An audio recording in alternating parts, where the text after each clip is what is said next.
आप किसी भी बुक में देखोगे आपको समझ नहीं आएगा जिस तरीके से मैं बता रहा हूँ। जैसे परिवार से स्टार्ट करते हैं कि परिवार में तुम पैसा खर्च कर रहे हो, तुम अपने रजिस्टर में लिख रहे हो, प्रिंसिपल वापस कर रहे होते हैं, जिससे हमारा टोटल लोन अमाउंट डिक्रीज हो रहा है। सरकार की जो बोरिंग रिक्वायरमेंट होती है, जितना पैसा चाहिए था, कुछ तो नॉन डेप्ट क्रिएटिंग पैसा जुगाड़ कर लेती है सरकार बजट से रिलेटेड, जो कि हम डिस्कस करने वाले हैं, वो है फिस्कल डेफिसिट, रेवेन्यू डेफिसिट। तो ये काफी इंपॉर्टेंट है, ठीक है।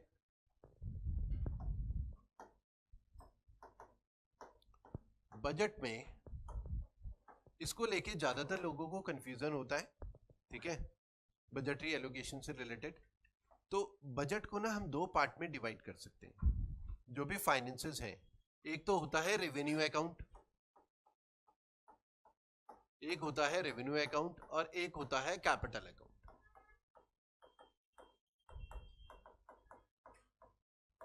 एक होता है कैपिटल अकाउंट, ठीक है। रेवेन्यू अकाउंट का मतलब क्या है? इसमें दो चीजें हैं, एक तो रिसिप्ट, रेवेन्यू रिसिप्ट जिसे हम बोलते हैं, रेवेन्यू रिसिप्ट, और रेवेन्यू एक्सपेंडिचर।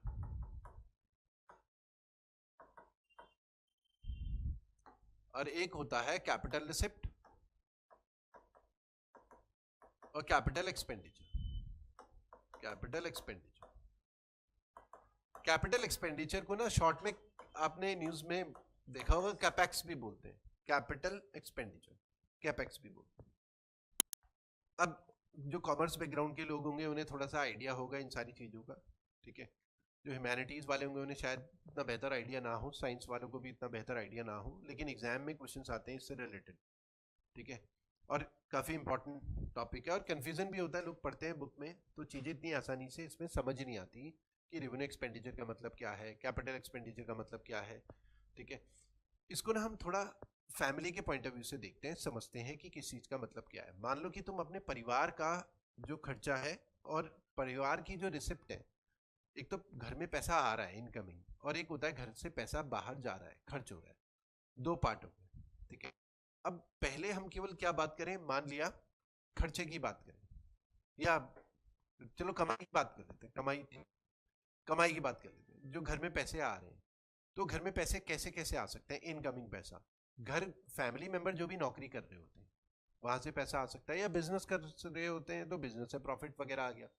तो पैसा जो हम प्योरली कमा रहे हैं, या तो वो आता है अर्निंग, ठीक है, या फिर पैसा हमारे पास इस वजह से भी आ सकता है कि जैसे हमने बैंक से लोन लिया 20 लाख का, तो 20 लाख भी तो इनकमिंग पैसा है ना, वो आया, लेकिन वो तो लोन है, वो तो लोन है ना। वो लायबिलिटी क्रिएट कर रहा है, कि होता है कि पैसा हमने कमाया, वो लायबिलिटी क्रिएट नहीं कर रहा है। तो हमारे पास जो पैसा आता है एक लायबिलिटी क्रिएट कर रहा होता है और एक लायबिलिटी क्रिएट नहीं कर रहा होता। तो पहले तो ये समझ लेते हैं एसेट और लायबिलिटी क्या होते हैं। एसेट क्या होते हैं? एसेट जिन चीजों से हमें फायदा हो रहा होता है वो एसेट होता है, और जिन चीजों में हमें नुकसान हो रहा होता है वो लायबिलिटी होता है, ठीक है। तो जैसे एसेट्स की अगर हम बात करें, जैसे कोई भी कंपनी है उसके पास एसेट्स हैं, एसी है, अलग अलग इक्विपमेंट्स हैं, ठीक है, वो सब कंपनी के फिक्स्ड एसेट रहते हैं, उसकी वजह से कंपनी को प्रॉफिट होगा, फायदा होगा, वो उसी को यूज करके तो कंपनी आगे कुछ ना कुछ करेगी अच्छा। तो वो एसेट की तरह है। एसेट्स ना इंडिविजुअल कंटेक्स्ट में भी बोल सकते हैं कि आप किसी कंपनी में काम कर रहे हो, तो आपका स्किल सेट, आपका डेडिकेशन ऐसा है, आपकी वजह से कंपनी प्रॉफिटेबल हो रही है, तो आप कंपनी के लिए एसेट हो, ठीक है। और आप अगर कंपनी में काम नहीं कर रहे हो तो कंपनी के लिए फिर लायबिलिटी, ठीक है। कंपनी को छोड़ो, परिवार में देख लेते हैं, फैमिली।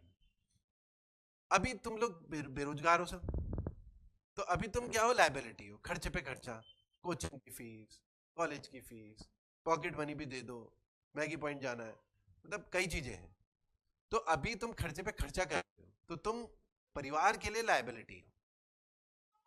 अब परिवार इसलिए खर्च कर रहा कि इस उम्मीद में कि कभी तो एसेट बनेगा, ये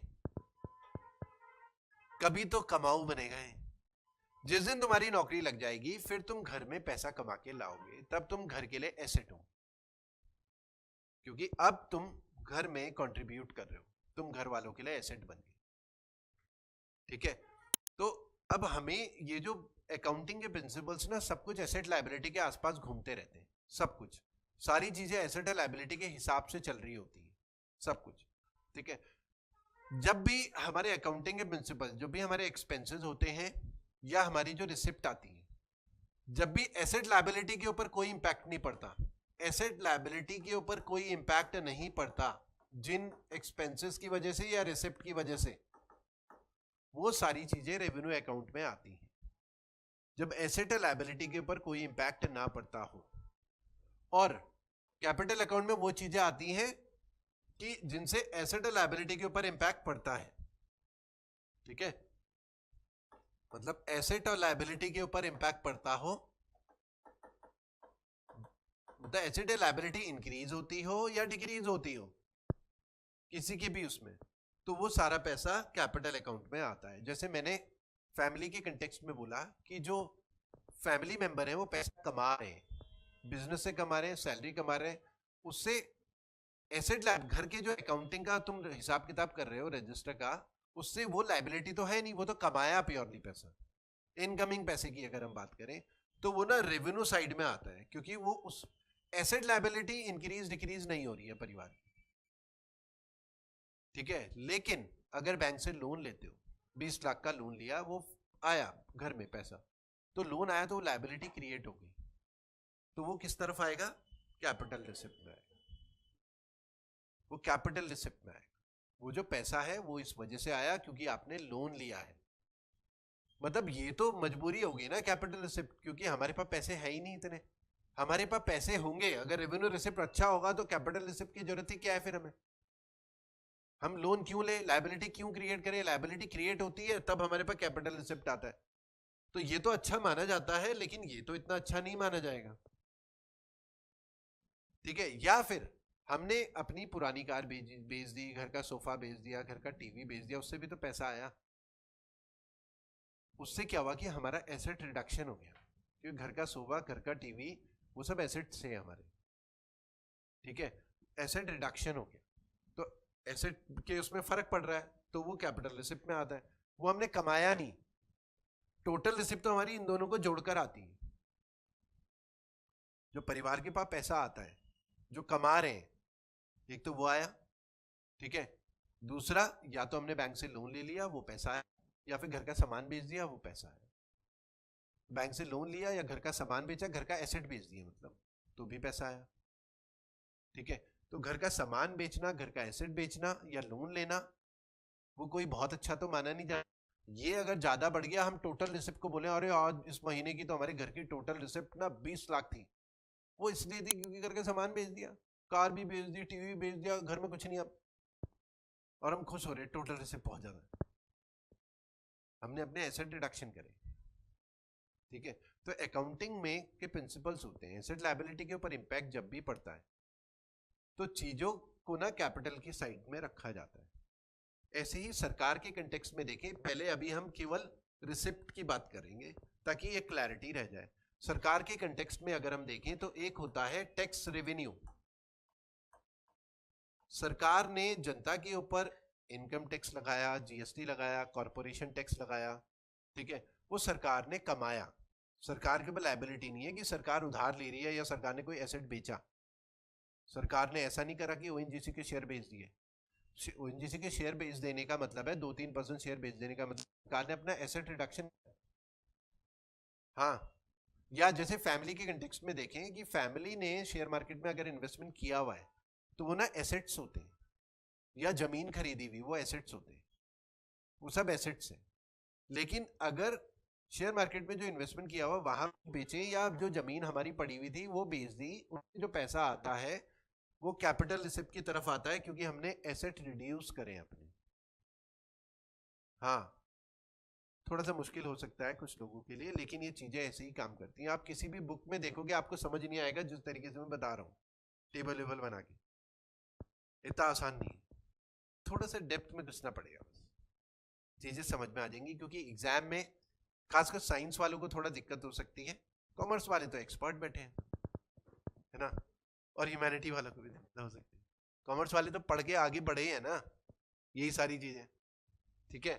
हाँ, तो सरकार का जो टैक्स रेवेन्यू है, एक तो वो रेवेन्यू रिसिप्ट होता है, और एक नॉन टैक्स रेवेन्यू भी होता है सरकार का, non tax revenue. Non tax revenue सरकार की कमाई जनता के ऊपर टैक्स लगा के भी होती है, और सरकार की कमाई जनता के ऊपर टैक्स नहीं लगाया तब भी होती है। जैसे हाँ, फाइन वगैरह लगा दिया, पेनल्टी लगा दी किसी भी प्राइवेट कंपनी के ऊपर, अंबानी, अडानी, टाटा, बिरला, किसी के ऊपर भी पेनल्टी वगैरह लगा दी, ठीक है। फाइन या पेनल्टी किसी के ऊपर लगाई, सरकार के पास आ गए 2, 4, 5 करोड़, 10 करोड़, 20 करोड़ फाइन या पेनल्टी लगा के, ठीक है। या सरकार ने किसी सर्विसेज की, जैसे पासपोर्ट बनवाया तो वहां 2000 रुपीज दिया, तो सरकार के पास गया ना पासपोर्ट बनाने का पैसा, 2000 तुमने दिया, तो सरकार की इनकमिंग पैसा है ना, जो सरकार ने किसी वापस नहीं करना, वो सरकार की सर्विसेज में आ गया, सरकार ने रिसीव करा तो फीस। उसके अलावा डिविडेंड भी होते हैं। डिविडेंड का मतलब है गवर्नमेंट कंपनीज जो भी प्रॉफिट कमाती हैं, तो गवर्नमेंट कंपनीज में सरकार की कुछ शेयर होल्डिंग रहती है, तो कंपनीज क्या करती हैं, जो भी प्रॉफिट होता है तो अपने शेयर होल्डर्स में पैसा बांटते हैं, उसे बोलते हैं डिविडेंड, प्रॉफिट पर शेयर। तो सरकारी कंपनी जो धंधा कर रही है उस प्रॉफिट में से सरकार को भी हिस्सा मिलता है, ठीक है। जैसे LIC ने कोई बिजनेस करा तो 2800 करोड़ 2700 करोड़ साल का प्रॉफिट का सरकार, क्योंकि शेयर होल्डर है तो सरकार को दे देती है, ठीक है। तो डिविडेंड, प्रॉफिट पर शेयर, सरकारी कंपनी में से सरकार, क्योंकि बिजनेस ओनर है गवर्नमेंट कंपनीज का, इंटरप्रेनर है, तो उसमें से हिस्सा मिलता है, तो वो सब नॉन टैक्स रेवेन्यू की तरफ आ जाता है। तो ये सब रेवेन्यू रिसिप्ट है, इससे ना सरकार की एसेट लायबिलिटी के ऊपर कोई इंपैक्ट नहीं पड़ता, तो वो रेवेन्यू साइड में आ जाता है। अब आते हैं कैपिटल रिसिप्ट। अभी हम केवल रिसिप्ट की बात करते हैं, आज हम केवल बेसिक्स ही कर रहे हैं, फिर नेक्स्ट जो सेशन होगा वो होगा हमारा बजट 2026 का, जिसमें हम बजट 26 की डिटेल्स वगैरह डिस्कस करेंगे। अभी तो केवल कॉन्सेप्ट्स ही हैं, ठीक है, क्योंकि चीजें तभी समझ में आती है जब कॉन्सेप्ट्स क्लियर हो, वरना पूरा बजट अगर तुम सीधे पढ़ने लगोगे तो कालाक्षर भैंस बराबर है, कुछ पल्ले थोड़ी पड़ेगा, वो क्या लिखा हुआ क्या नहीं लिखा हुआ, revenue receipt, capital receipt, fiscal deficit, वो पता नहीं चला कि वो क्या है, और इंटरेस्ट भी नहीं आएगा जब पता ही कुछ नहीं। जब कुछ पता ना हो तो इंटरेस्ट नहीं आता, जब काफी चीजें पता हो, एक बार स्टडी कर लें तब इंटरेस्ट भी आता है, और एग्जाम में जो भी स्पेसिफिक क्वेश्चंस आते हैं तब हम वो कर पाते हैं, ठीक है। हाँ, कैपिटल रिसिप्ट में आते हैं। कैपिटल रिसिप्ट में कौन सा पैसा होगा, जब हमारे पर लायबिलिटी क्रिएट हो रही हो, तो इसमें लोन्स होंगे। जब सरकार लोन्स ले रही है, सरकार दो तरीके से लोन ले सकती है, एक तो एक्सटर्नल और इंटरनल। एक्सटर्नल लोन का मतलब है जैसे वर्ल्ड बैंक से ले लिया, एशियन डेवलपमेंट बैंक से ले लिया, मान लिया सरकार ने लोन, ये एक्सटर्नल हो गया, वो हो गया एक्सटर्नल लोन। अब एक्सटर्नल लोन मतलब इंटरेस्ट के साथ लौटाना है ना, वो तो लायबिलिटी है। लोन, अगर हम लोन लेते हैं वो लायबिलिटी है, हमें इंटरेस्ट के साथ लौटाना है, वो बोझ है हमारे ऊपर, जितनी जल्दी हमारी लायबिलिटी खत्म हो उतना बढ़िया है ना। तो इंटरनल लोन कौन सा होता है, इंटरनल मतलब सरकार ना इंडिया में ही लोन ले रही है, किससे, तुम लोगों से, तुम लोगों से कैसे, बॉन्ड्स में लगा रहे हो, तुम इन्वेस्टमेंट कर रहे हो, प्रोविडेंट फंड वगैरह, प्रोविडेंट फंड।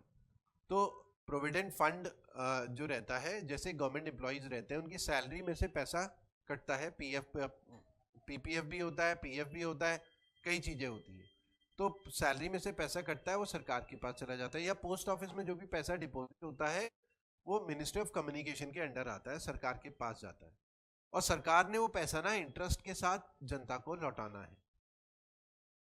तो वो जनता का लोन किसके ऊपर है, सरकार के ऊपर। सरकार एक तरीके से जनता से लोन ले रही है, अब बोल रही है कि 60 साल की उम्र के बाद तुम्हें लौटाएंगे, भाई नियम है, देना तो पड़ेगा ही उधार, हम कुछ नहीं जानते, हमें तो बहुत खर्चा है हमारा, तो अभी तुमसे हम उधार लेते रहेंगे हर साल, हर महीने तनख्वाह में से कटता रहेगा, और फिर तुम्हें 60 साल की उम्र के बाद लौटाने वाले, ठीक है। तो वो इंटरनल हो गया, मतलब ये लोन्स, इंटरनल लोन्स मतलब लोन्स फ्रॉम पब्लिक, एक तरीके से लोन्स फ्रॉम पब्लिक। और ये उसमें भी आता है, पब्लिक अकाउंट्स ऑफ इंडिया होता है ना, एक पब्लिक अकाउंट्स ऑफ इंडिया, तो पब्लिक अकाउंट्स ऑफ इंडिया में कौन सा पैसा रहता है, PPF का, PF का, वो सारा पैसा रहता है, ठीक है। सरकार देश की जनता से जो भी बोरो कर रही है, ये जो पोस्ट ऑफिस में सेविंग्स होते हैं, आरडी वगैरह होती है, वो सब इसी में जाता है, पब्लिक अकाउंट्स ऑफ इंडिया में।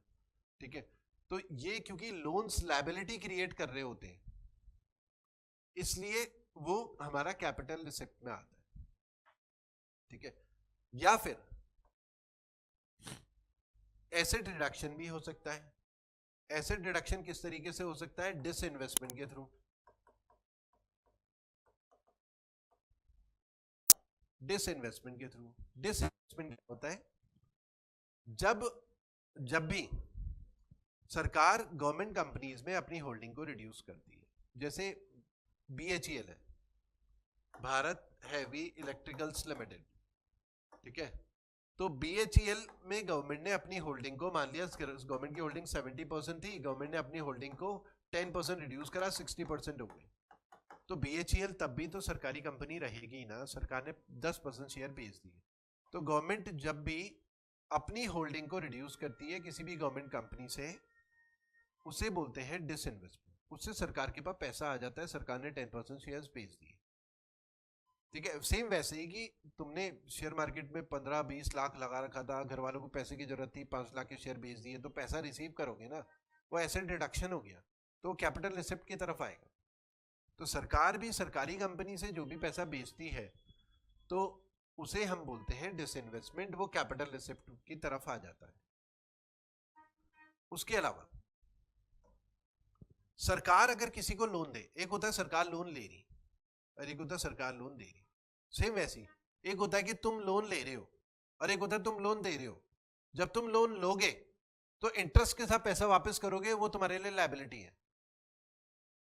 जब तुम लोन दोगे, इतना पैसा है तुम्हारे पास, दे रहे लो, ये ले उधार, 5% इंटरेस्ट दियो महीने का, 2% इंटरेस्ट है महीने का, अब तुम इंटरेस्ट कमा रहे हो, तो वो ना एसेट है तुम्हारे लिए। अब तुमने लोन दिया है, बस ये है कि वो एसेट लेके कोई भाग ना जाए, इंटरेस्ट के लालच में प्रिंसिपल ही गया हाथ से, ये भी खतरा रहता है। ठीक है, तो तुमने किसी को लोन दिया, ठीक है, किसी को लोन दिया और इंटरेस्ट वो तुम्हें दे रहा है, तो वो क्या है? वो एसेट है। अगर तुम लोन ले रहे हो तो तुम इंटरेस्ट दे रहे हो, तो वो लायबिलिटी है। भारत सरकार भी लोन देती है किसे? स्टेट गवर्नमेंट्स को, यूपी को, हिमाचल को, तमिलनाडु को, वेस्ट बंगाल को, स्टेट गवर्नमेंट्स को लोन देती है। अब उससे भारत सरकार इंटरेस्ट कमा रही। अब कुछ स्टेट गवर्नमेंट ने बोला, मोदी जी जो हमने लोन दिया ये लो, वापस लो, प्रिंसिपल वापस कर दिया, तो सरकार का एसेट रिडक्शन हो गया ना। और उसमें तो इंटरेस्ट, अब तुमने किसी को उधार दिया था, इंटरेस्ट कमा रहे थे, अब वो प्रिंसिपल ही वापस लौटाने आ गया कि ये लो, तो तुम्हारा थोड़ा बहुत भी मूड खराब हो सकता है कि अरे हर महीने इंटरेस्ट मिल रहा था, अब किसी और को देना पड़ेगा उधार, क्योंकि तुम कमा रहे थे, तुम्हारा एसेट रिडक्शन हो गया। क्योंकि वो केवल EMI देने नहीं है, इंटरेस्ट देने नहीं है, उसने प्रिंसिपल भी लौटा दिया तुम्हें, ये लो। तुम्हें लगा अरे यार हर महीने इंटरेस्ट कमा रहा था, अब तो ये सारा प्रिंसिपल वापस कर दिया। ऐसे ही भारत सरकार का कोई लोन वापस करती है स्टेट गवर्नमेंट, तो वो क्या है? Receipt of loan. वो क्योंकि एसेट रिडक्शन हुआ है, receipt of loan given by centre,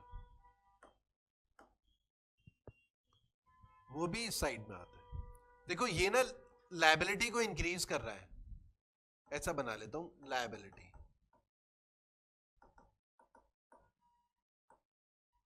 ये लायबिलिटी को इंक्रीज कर रहा है। ठीक है, और ये दोनों क्या है? एसेट रिडक्शन कर रहे हैं, एसेट रिडक्शन समझ लो। देखो ये लायबिलिटी को इंक्रीज कर रहा है और यहां पर एसेट रिडक्शन हो रहे हैं, इसलिए कैपिटल रिसिप्ट में आता है, कैपिटल साइड में आता है। हाँ क्लियर है? हाँ, अब ये तो हमने बात करी रिसिप्ट की। अब आते हैं, रुको इसको थोड़ा छोटा कर देता हूं ताकि करता हूं। ओहो वो भी टूट गया, रुको।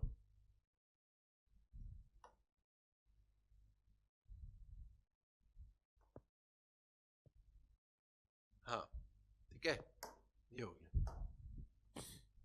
अब आते हैं एक्सपेंडिचर साइड में, खर्चे की बात करें। जैसे परिवार से स्टार्ट करते हैं कि परिवार में तुम पैसा खर्च कर रहे हो, तुम अपने रजिस्टर में लिख रहे हो, मम्मी पापा ने बोला तुम्हें कि तुम भाई काफी पढ़े लिखे हो, 12वीं पास करके, तो लिखो घर का खर्चा, ठीक है।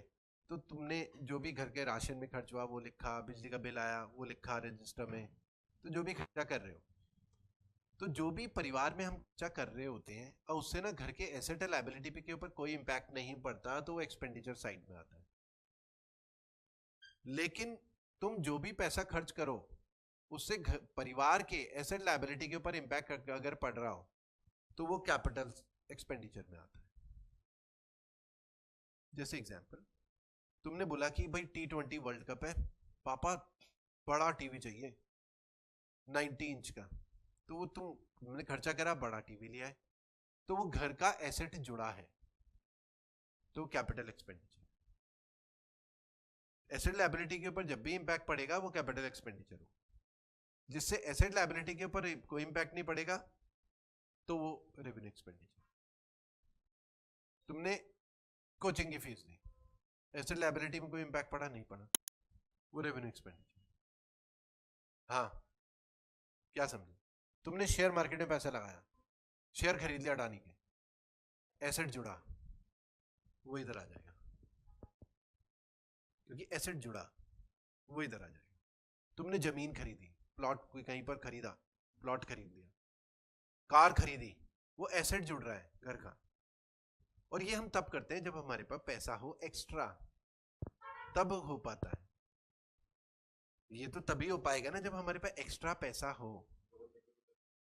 लोन लेके करो, लोन लेके भी हो सकता है, ठीक है। वो कई बार वो होता है कि वो फेक दुनिया को दिखाना, आईफोन लोन लेके, आईफोन किडनी बेच के आईफोन खरीद लिया, एसेट क्रिएशन, लेकिन एक किडनी निकल चुकी है, ठीक है। आईफोन है, एसेट क्रिएशन हुआ है, ठीक है। क्योंकि अब ऐसा ही तो होता है कि जैसे जब नौकरी लगती है, अब नौकरी इस तरीके से लग रही है, बड़ी मुश्किल से घर चल रहा है, बस में धक्के खा रहे हैं कि इस तरीके पर रिश्तेदार तो देखते हैं ना कि अरे बस रेवेन्यू रिसिप्ट ही है बेचारे की, बस जो हैंड टू माउथ का हिसाब है, जो तनख्वाह आ रही बस वो खर्च हो जा रहा।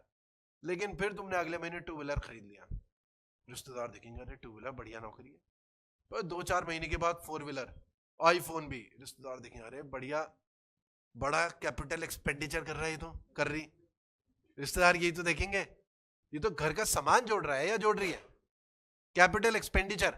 वो सामान जोड़ना मतलब एसेट क्रिएशन ही तो होता है। वो सामान जोड़ना, चाहे आईफोन खरीदना हो, चाहे टीवी खरीदना हो, कार खरीदनी हो, जमीन खरीदनी हो, शेयर मार्केट में इन्वेस्टमेंट करना हो, वो हम कुछ जोड़ रहे हैं, वो सब कैपिटल एक्सपेंडिचर होता है।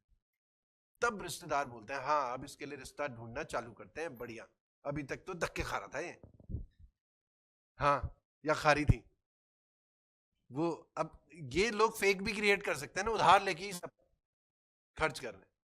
वो बोलते हैं उधार लेके घी पीना, कुछ एक कहावत है पता नहीं, उधार ले लेके लाइफ ऐसी जी रहे, बाहर दुनिया को लग रहा सब चंगा सी, अब वो कर्जा चढ़ा हुआ भाई, हाँ, झूठी शान, ठीक है।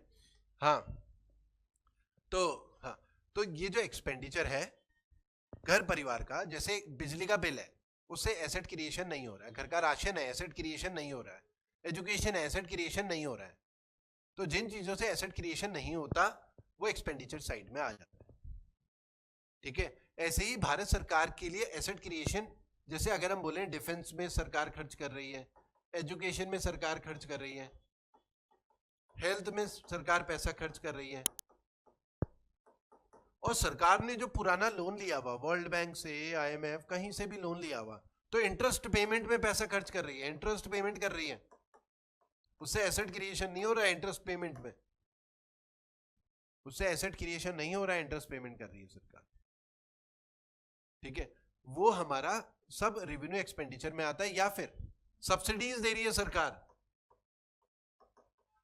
वो राशन की दुकानें हैं ना, 2 रुपए किलो 3 रुपए किलो गेहूं चावल फ्री भी है, ठीक है।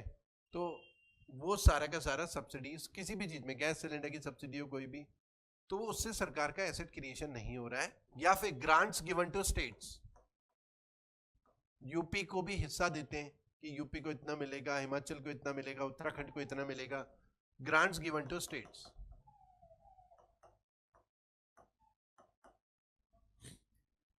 ग्रांट्स गिवन टू स्टेट्स, वो हमारा सब रेवेन्यू एक्सपेंडिचर में आता है, ठीक है। तो ये ध्यान रखना है, इससे सरकार के एसेट लायबिलिटी के ऊपर कोई इंपैक्ट नहीं पड़ता, ठीक है। ये मतलब ये इंपॉर्टेंट है, इस चीज को थोड़ा डेप्थ में समझोगे तो अपने आप समझ में आ जाएगा किस चीज को रेवेन्यू साइड में रखना है और किस चीज को कैपिटल साइड में रखना है। इन डेप्थ में बस ये समझना है एसेट और लायबिलिटी का मतलब क्या है। एसेट क्रिएशन या रिडक्शन, लायबिलिटी क्रिएशन या रिडक्शन अगर कुछ भी नहीं हो रहा है वो रेवेन्यू अकाउंट की तरफ आता है। हाँ, इंटरेस्ट रिसिप्ट भी हमारा रेवेन्यू रिसिप्ट में आएगा। इंटरेस्ट रिसिप्ट ये भी इसमें लिख लो। हाँ, अब देखो तुम्हें कॉन्सेप्ट समझ में आ गया ना, मतलब ठीक ठाक बता रहा हूँ। हाँ, कॉन्सेप्ट समझ में आ गया, मतलब यही है कि एसेट और लायबिलिटी के कॉन्सेप्ट में घुस जाओगे ना, चीजें समझ में आ जाएंगी किस चीज को कहां पर रखना है, ठीक है। जिससे हमारे एसेट लायबिलिटी के ऊपर कोई इंपैक्ट नहीं पड़ता वो हमारा इस तरफ आ जाता है, और जिससे इंपैक्ट पड़ रहा होता है, जैसे हमने लोन लिया लायबिलिटी क्रिएट हुई, डिसइन्वेस्टमेंट किया एसेट रिडक्शन करा, रिसिप्ट ऑफ लोन, ठीक है, रिसिप्ट ऑफ लोन, ये लोन भी कौन सा, प्रिंसिपल, इंटरेस्ट का नहीं, इंटरेस्ट वाला तो उधर आ जाएगा, इंटरेस्ट रिसिप्ट। और इंटरेस्ट पेमेंट, जो इंटरेस्ट केवल इंटरेस्ट पे कर रहे हैं ना अगर हम, तो उससे हमारा एसेट क्रिएशन तो हुआ ही नहीं, तो इसलिए वो इस तरफ आ जाता है, इस तरफ आ जाता है। हाँ, क्लियर है। अच्छा, सरकार का जो रिसिप्ट होता है, डेप्ट क्रिएटिंग, एक होता है डेप्ट क्रिएटिंग, ये है डेप्ट क्रिएटिंग, मतलब ये टर्मिनोलॉजी है। डेप्ट क्रिएटिंग मतलब ये कर्जा बना रहा है, क्रिएट कर रहा है, डेप्ट क्रिएटिंग। और ये चीजें हैं नॉन डेप्ट क्रिएटिंग। देखो कुछ लोगों के लिए वर्ड्स बहुत भारी भारी होंगे, लेकिन इन भारी वर्ड्स को ना एब्जॉर्ब करो, समझो, क्योंकि ये इंपॉर्टेंट है। एग्जाम में बहुत क्वेश्चंस इससे जुड़े हुए अलग अलग तरीके से पूछे जाते हैं, जिसके कॉन्सेप्ट्स क्लियर होते हैं वही बजट को भी ठीक से समझ पाएगा। और आगे एनालिटिकल टाइप के क्वेश्चंस आते हैं यूपीएससी में काफी सारे, तो इन्हीं के ऊपर बेस्ड होते हैं, डायरेक्ट रटने वाला कुछ नहीं आ रहा है आज का, ठीक है। ये नॉन डेप्ट क्रिएटिंग है, ये सब नॉन डेप्ट क्रिएटिंग है, ठीक है। हाँ, अब आते हैं इस तरफ, ये तो क्लैरिटी होगी। एक्सपेंडिचर साइड की हम बात कर रहे थे, एक तो रेवेन्यू एक्सपेंडिचर हो गया, अब सरकार का कैपिटल एक्सपेंडिचर, जिससे एसेट क्रिएशन सरकार का हो रहा होगा, जैसे इन्वेस्टमेंट इन शेयर्स, इन्वेस्टमेंट इन शेयर्स,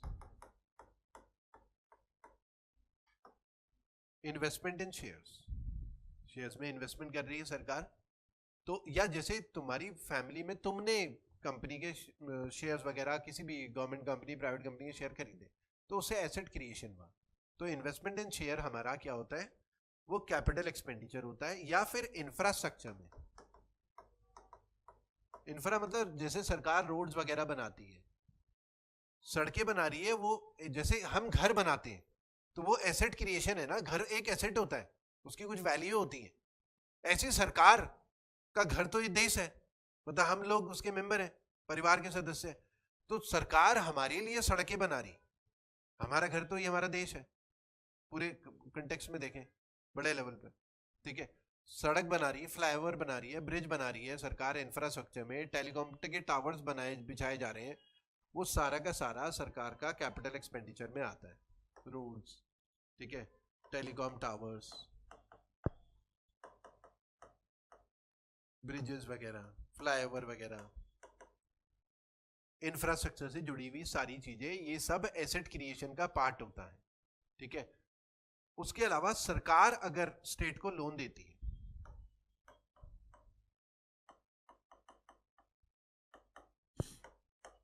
उससे भी सरकार एसेट क्रिएट कर रही है। एक तो होता है कि रिसिप्ट ऑफ लोन, लोन वापस मिल गया, एक होता है देना, लोन देना, सरकार लोन दे रही है स्टेट्स को, लोन्स दे रही है स्टेट को, तो वो क्या होता है, लोन्स गिवन टू स्टेट, उससे सरकार का एसेट क्रिएशन हो रहा है, क्योंकि उस लोन में सरकार इंटरेस्ट कमाएगी। तुम किसी को लोन दे रहे हो और इंटरेस्ट ले रहे हो, तुमने जैसे ही लोन दिया तो वो तुम्हारा एसेट क्रिएशन है, अगर वो तुम्हें इंटरेस्ट वगैरह दे रहा है तो तुमने एक एसेट क्रिएट करा। दूसरी दूसरी कंट्री को लोन देंगे, उससे अगर बेनिफिट मिलता है तो वो भी एसेट क्रिएशन है, वो भी कैपेक्स में आएगा, वो भी कैपेक्स में आएगा। ठीक है। या फिर भारत सरकार ने क्या करा, अपनी लायबिलिटी को रिड्यूस करा। यहां पर ये एसेट क्रिएशन हुआ है, मतलब इसकी अगर हम बात करें, ये एसेट क्रिएशन हुआ है। अब मान लीजिए कि वर्ल्ड बैंक से कुछ जो लोन लिया था भारत सरकार ने, एक तो है कि इंटरेस्ट पेमेंट करा, वो तो रेवेन्यू अकाउंट में, क्योंकि एसेट क्रिएशन नहीं हुआ, इंटरेस्ट पेमेंट करा, लेकिन प्रिंसिपल वापस कर दिया। मतलब जैसे तुमने होम लोन लिया था 20 लाख का, तो वो तो तुम्हारे पास लायबिलिटी थी, और तुम्हारे पास पैसे आए, तुमने बोला हटाओ लोन बंद करो, है ना, तुम्हारी लायबिलिटी तो रिड्यूस हो गई ना, वो तो एक अच्छी चीज है। अब तुम्हें कोई इंटरेस्ट नहीं देना, लायबिलिटी रिड्यूस होगी, सारा प्रिंसिपल वापस कर दिया जितना भी उधार लिया था, तो तुम्हारी लायबिलिटी रिड्यूस हुई है, तो इसलिए वो पैसा भी कैपिटल एक्सपेंडिचर की तरफ आता है। ठीक है, तो इसमें टर्म ऐसे लिखेंगे, repayment of loan,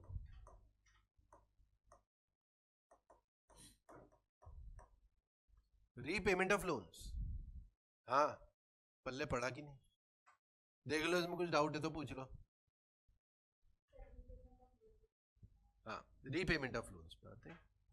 repayment of loans by government, world bank से लिया 2000 करोड़ भारत सरकार ने, चल रहा था पुराना लोन, अब भारत सरकार उसके ऊपर इंटरेस्ट पेमेंट करती जा रही।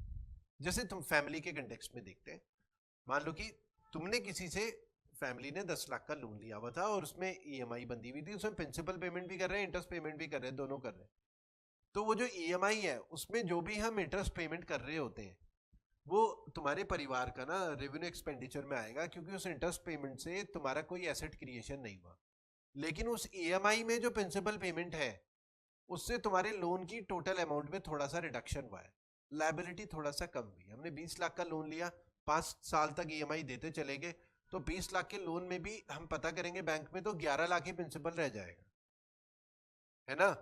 तो हमने इन 8-10 साल में क्या करा, जब भी ईएमआई देते रहे, तो हमारा प्रिंसिपल भी रिड्यूस हुआ, हमारी लायबिलिटी भी रिड्यूस हो गई। तो दो तरीके से ईएमआई में दो पार्ट हो जाते हैं ना, प्रिंसिपल प्लस इंटरेस्ट दोनों जो जा रहा होता है, प्रिंसिपल भी थोड़ा थोड़ा करके कम हो रहा होता है, और इंटरेस्ट भी हम दे रहे होते हैं। तो वो जो हम इंटरेस्ट दे रहे हैं ईएमआई में, वो रेवेन्यू एक्सपेंडिचर में आता है, और जो हम प्रिंसिपल वापस कर रहे होते हैं, जिससे हमारा टोटल लोन अमाउंट डिक्रीज हो रहा है, वो हमारा कैपिटल एक्सपेंडिचर में आता है। तो वो रीपेमेंट ऑफ लोन्स, मतलब प्रिंसिपल का जो रीपेमेंट है, वो इस साइड में आता है। वर्ल्ड बैंक से लोन लिया भारत सरकार ने, इंटरेस्ट भी दे रही है वापस, प्रिंसिपल भी दे रही है वापस, तो भारत सरकार जो भी इंटरेस्ट वापस दे रही होती है वर्ल्ड बैंक को, वो इधर आ जाता है इंटरेस्ट पेमेंट में। ठीक है, और भारत सरकार जो भी प्रिंसिपल पेमेंट वर्ल्ड बैंक को वापस कर रही होती है, वो आ जाता है इधर repayment of loans, repayment of loans. तो ये एक मोटा मोटा है जो हमें समझना है एसेट लायबिलिटी के कंटेक्स्ट में, कि कौन सी चीजें कैसे काम कर रही होती हैं। और ये जैसे ये डेप्ट क्रिएटिंग है, तो ये भारत सरकार के लिए लोन की रिक्वायरमेंट, एग्जांपल लेते हैं, ये जो है रेवेन्यू अकाउंट, अभी इसको साइड में रखें, ये भारत सरकार की प्योर कमाई है प्योर कमाई, और ये भारत सरकार का खर्चा है सरकार चलाने के लिए। सरकार की कमाई और एक्सपेंसेस में डिफरेंस है, ठीक है, वो एग्जैक्ट डेटा हम कल डिस्कस करेंगे कि क्या क्या है। हाँ, ये जो रिसिप्ट है, मान लिया एग्जांपल लेते हैं, इसमें आए 25 लाख करोड़, एग्जांपल 25 लाख करोड़, और इसमें आए 32 लाख करोड़, मतलब खर्च हुए 32, एग्जांपल ले रहे हैं, अभी एग्जांपल लेके समझा रहा हूँ, 25 लाख करोड़ 32 लाख करोड़, एग्जांपल लेके समझा रहा हूँ। सरकार की कमाई हुई 25 लाख करोड़, लेकिन खर्चा है 32 लाख करोड़, सरकार तो नुकसान में है। तो ये जो डिफरेंस है ना 7 लाख करोड़ का, इसे हम बोलते हैं revenue deficit. Revenue word use करते हैं क्योंकि ये रेवेन्यू अकाउंट की तरफ से हम देख रहे हैं, हम कैपिटल वाले को देख ही नहीं रहे। हम बोलेंगे हमारा रेवेन्यू डेफिसिट है 7 लाख करोड़, सरकार की आमदनी 98, खर्चा रुपया, ये मतलब सरकार की कमाई कम है और खर्चा ज्यादा है। तो अब सरकार करे तो करे क्या, बोरो करेगी, 7 लाख करोड़ तो बोरो करने ही पड़ेंगे, है ना। लेकिन 7 लाख करोड़ तो बोरो करने ही है, एक तो यहां का हिसाब किताब के लिए, साथ ही साथ सरकार को लगेगा यार बोरो तो करने, तो क्यों ना ज्यादा बोरो कर ले, थोड़ा सड़क वड़क भी बना देंगे, फ्लाईओवर ब्रिज वगैरह बना देंगे, स्टेट गवर्नमेंट्स को भी जरूरत पड़ती है उधार की, उनको भी दे देंगे ताकि सारी चीजें स्मूथली चले। तो कई बार भविष्य के लिए ना बोरोइंग भी करनी पड़ती है, भविष्य के माँ बाप भी बोरो करते हैं ना कि बच्चे भविष्य में कुछ करेंगे तो एजुकेशन लोन ले लेते हैं, ये एसेट वगैरह बनेंगे, कुछ फायदा होगा, फलाना ढमकाना, कई चीजें। ठीक है, तो यहां पर सरकार का जो 7 लाख करोड़ रेवेन्यू डेफिसिट है, इतना तो चाहिए ही, प्लस कैपिटल एक्सपेंडिचर के लिए भी पैसा चाहिए होता है। मान लिया कि यहाँ पर 7 लाख करोड़ की जरूरत थी और सरकार को लगा यार, एग्जाम्पल लेते हैं कि 10 लाख करोड़ और इसमें खर्च करने का प्लान बना रही है कैपिटल एक्सपेंडिचर, तो टोटल सरकार को कितनी जरूरत होगी, 7 और 10, 17 लाख करोड़ की जरूरत होगी लोन की, है ना। 17 लाख करोड़, सरकार ने सोचा 7 लाख करोड़ तो इसके लिए चाहिए, जब उधार ले ही रहे तो बड़ा ले लो ताकि सड़कें वगैरह बना ले, है ना, ताकि इकोनॉमी जो है और थोड़ा स्पीड पकड़ ले, ट्रैक में आ जाए और बेहतर अच्छे रिजल्ट्स आए भविष्य के लिए। तो 17 लाख करोड़ फिर यहां चाहिए। अब 17 लाख करोड़ एग्जाम्पल के थ्रू बता रहा हूं, सब सिंपल सा नंबर लेकर, 7 लाख करोड़ यहां चाहिए थे सरकार को, क्योंकि सरकार की आमदनी कम थी, खर्चा ज्यादा था, 7 लाख करोड़ की यहां जरूरत थी, फिर सरकार को लगा इधर भी करना है, पर शेयर में, इंफ्रास्ट्रक्चर में, इन सारी चीजों में करना है, तो 10 लाख करोड़ लगभग मान ले, तो 17 लाख करोड़ सरकार को चाहिए। अब सरकार ने ये सोचा इस 17 लाख करोड़ में से एक तो है डेप्ट क्रिएटिंग और एक होता है नॉन डेप्ट क्रिएटिंग। पहले ही कोशिश करते हैं नॉन डेप्ट क्रिएटिंग, जब हमें पैसा चाहिए होता है घर में कि भाई 17 लाख ही चाहिए, घर के हिसाब से देखते हैं 17 लाख करोड़ तो हम तो नहीं सोचेंगे, तो सरकार 17 लाख ही चाहिए, तो पहले तो हम ये सोचेंगे ना कि फैमिली मेंबर्स के ऊपर, पहले तो हम ये सोचेंगे कि फैमिली मेंबर्स जो है घर के जो एसेट्स वगैरह हैं, ठीक है, घर के जो एसेट्स वगैरह कुछ है उसी को बेचकर चुका लें, कुछ मतलब पैसा जुटा लें। अरे वो सेकेंड कार हमारी पुरानी पड़ी हुई, उसको हम यूज नहीं कर रहे, तो 2 लाख 3 लाख 4 लाख में कार बिक जाएगी, तो हमने घर का एसेट रिडक्शन कर लिया, वो नॉन डेप्ट क्रिएटिंग है। या हमारा शेयर मार्केट में हमने पैसा लगा रखा था, 2 लाख 4 लाख के शेयर बेच दिए, तो हमने एसेट रिडक्शन करा, वो हमारे पर कर्जा नहीं चढ़ा। तो सरकार ऐसे कर सकती है इन 17 लाख में से नॉन डेप्ट क्रिएटिंग में 3 लाख करोड़, कि 3 लाख करोड़ तो हम नॉन डेप्ट क्रिएटिंग से करेंगे और डेप्ट क्रिएटिंग 14 लाख करोड़ हो सकता है। हाँ, 7 लाख करोड़ यहाँ के लिए चाहिए था और भाई 10 लाख करोड़, 17 लाख करोड़ चाहिए था। अब सरकार ने प्लान करा कि यहां से ज्यादा लेने की कोशिश करते हैं, डिसइन्वेस्टमेंट कर लेते हैं।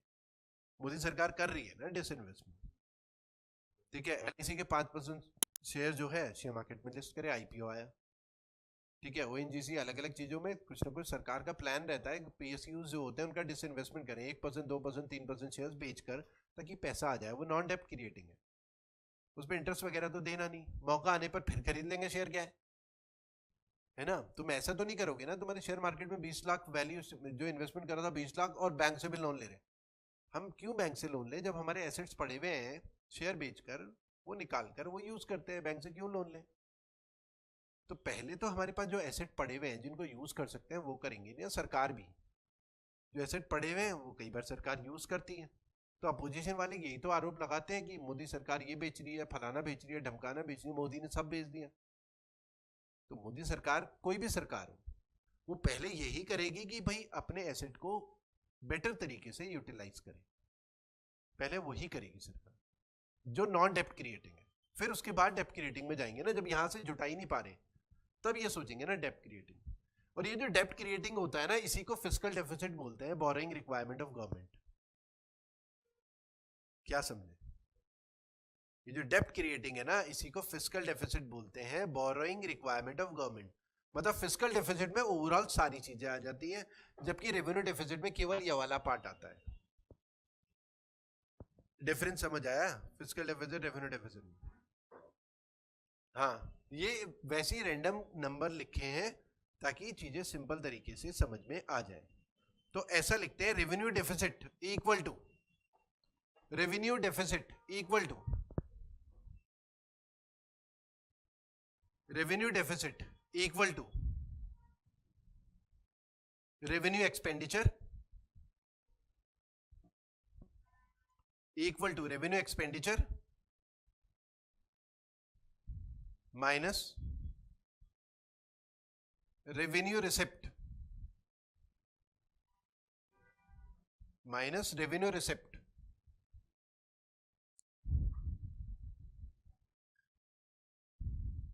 अच्छा, अब इसमें एक और इफेक्टिव रेवेन्यू डेफिसिट है। अब हमें ये तो समझ में आ ही गया ना कि रेवेन्यू डेफिसिट क्या है, रेवेन्यू रिसिप्ट और एक्सपेंडिचर का डिफरेंस, उसका कैपिटल उससे कोई लेना देना होता नहीं है। अब ये टर्म कई बार एग्जाम में आई है कि इफेक्टिव रेवेन्यू डेफिसिट, तो अब नीचे लिखो effective revenue deficit.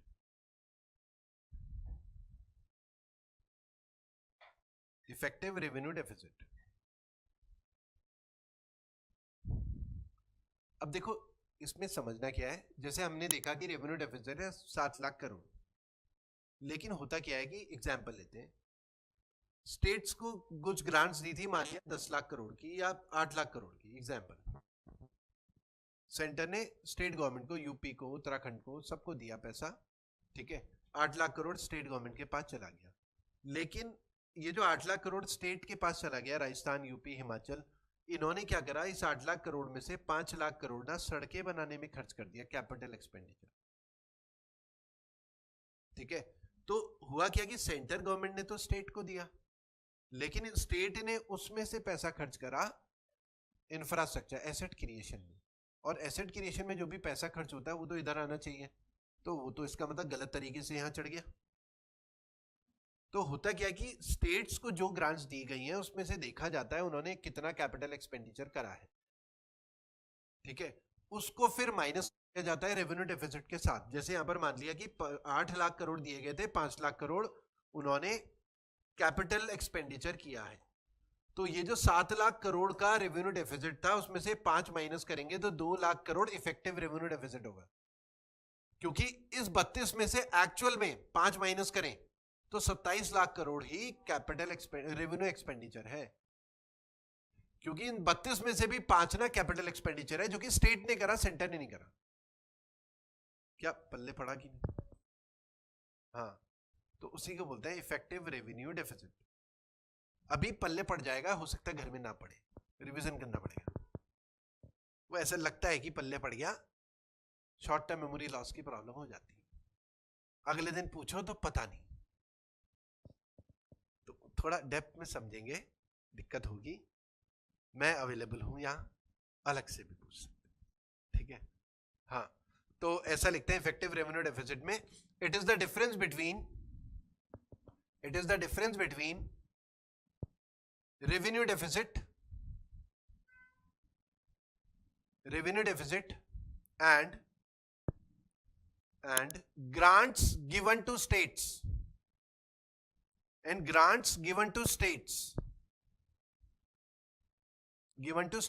for creation of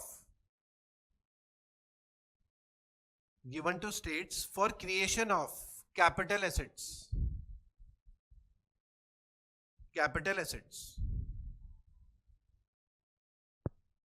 creation of capital assets। हाँ, अब लिखते हैं,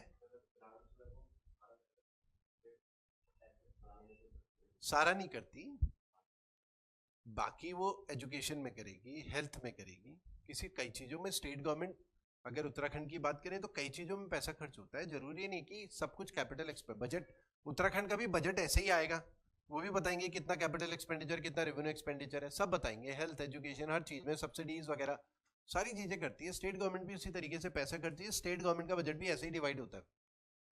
अब स्टेट गवर्नमेंट का बजट ऐसा डिवाइड होता है तो उनका कैपिटल एक्सपेंडिचर जो है फिर उससे माइनस कर दिया जाता है ना इफेक्टिव रेवेन्यू डेफिसिट के लिए, कि भाई इन्होंने तो कैपिटल एक्सपेंडिचर इतना रहा इनका, स्टेट गवर्नमेंट का, सारे स्टेट्स का जोड़कर फिर सेंटर से माइनस कर दिया जाएगा, ठीक है। हाँ, अब लिखते हैं, ये रेवेन्यू हो गया ना इफेक्टिव रेवेन्यू डेफिसिट। हाँ, अब लिखते हैं फिस्कल डेफिसिट। फिस्कल डेफिसिट में ऐसा लिखते हैं, ब्रैकेट में बोरोइंग रिक्वायरमेंट। फिस्कल डेफिसिट होता है सरकार का बोरोइंग रिक्वायरमेंट, ठीक है, नॉन डेप्ट क्रिएटिंग के बाद सरकार की जो बोरिंग रिक्वायरमेंट होती है, जितना पैसा चाहिए था कुछ तो नॉन डेप्ट क्रिएटिंग पैसा जुगाड़ कर लेती है सरकार, फिर जो बोरिंग रिक्वायरमेंट है, मजबूरी होती है भाई इतना तो उधार लेना ही पड़ेगा, उसे फिस्कल डेफिसिट बोलते हैं, ठीक है। तो ऐसा लिखते हैं इसमें फिस्कल डेफिसिट में टोटल एक्सपेंडिचर माइनस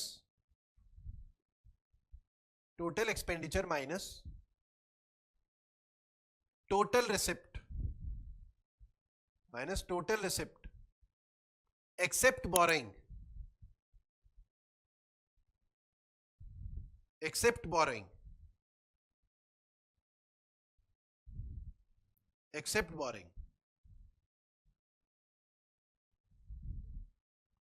ठीक है।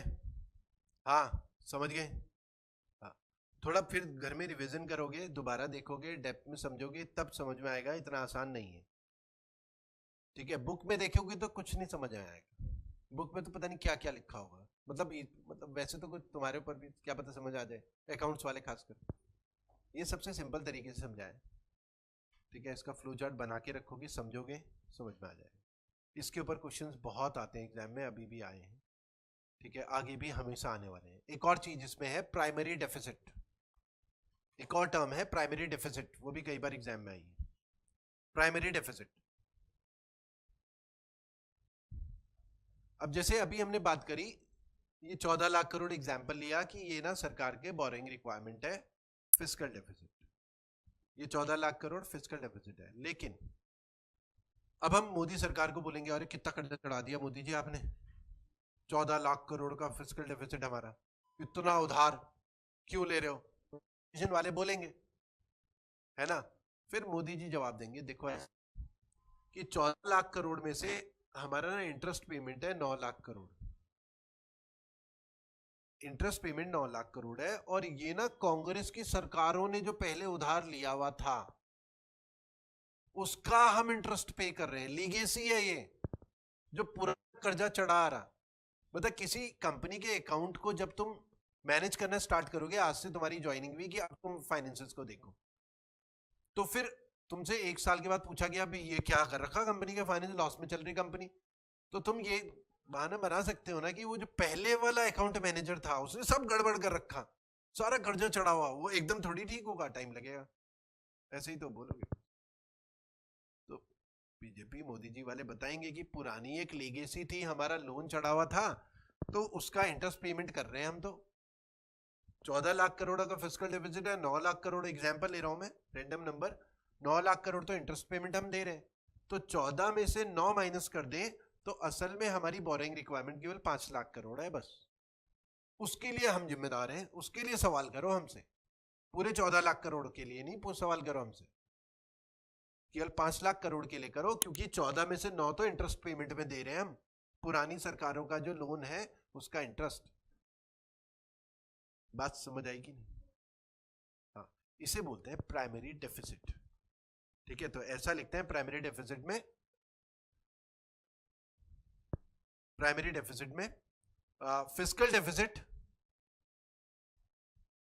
Fiscal deficit minus interest payment, fiscal deficit minus interest payment, ठीक है। तो ये था बजट के कुछ कॉन्सेप्ट्स, ये लास्ट की चीजें थोड़ा सा टफ लगी होंगी, लेकिन ये सारी चीजें इंपॉर्टेंट है और करनी है। तो आज की क्लास आज एंड करते हैं इतने में ही, थैंक यू।